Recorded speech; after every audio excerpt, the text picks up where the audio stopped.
mga ka-alright, hindi na po ko ikuha sa kabuk, oh.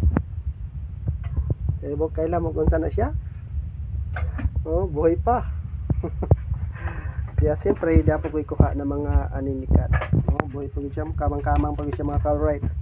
Pero di arang akong aninikan nga ko ka-alright, oh. Diba? Okay.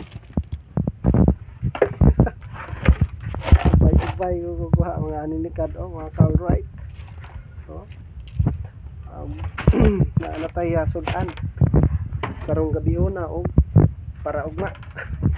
Di na ako nilutoon tanan mga ka-alright kay daghan din na ako mahurot. Oh, nadagko na kayo ba puri buyag mga aninikan mga ka-alright, o dagko kayo. Siyempre di ginimawa ang atong paborito gid na ro.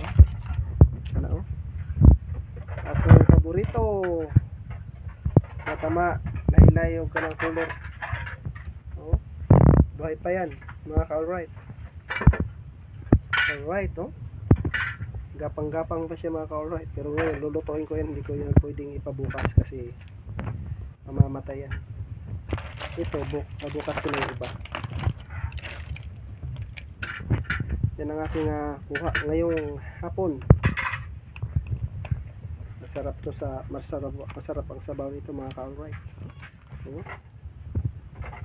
Yan ang tinatawag na aninikan. Shell. Meron tayong kapayas, oh. Oh. Ano sa tingin niyo mga ka-alright? Masarap kaya sabaw nito? Oh. Hindi ko to pinagbibili ha. Ulam ko to ngayong hapunan tsaka ang umagahan.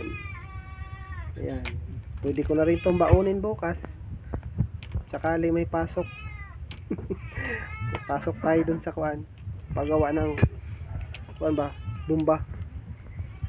Doon na kanya magtanghalian ni Papa. Oh, sarap nito mga ka-alright. Oh, mayroon pa tayong ang tawag sa amin nito ay litob. Litob. Dalawang litob ko mga ka-alright, malalaki. Yan. Tapos ito naman ay guba-guba. Tatlong klase pala to mga ka-alright. Guba-guba, litob, tapos aninikad. Tingnan mo, iba naman ang kulay, oh. Iba-iba kulay niya mga ka-alright, oh. Oh, tingnan mo, iba na naman ang kulay. Yan tinatawag na pugita. Oh, umagapang naman ka-alright. Alright. Thank you so much and God bless to all mga ka-alright.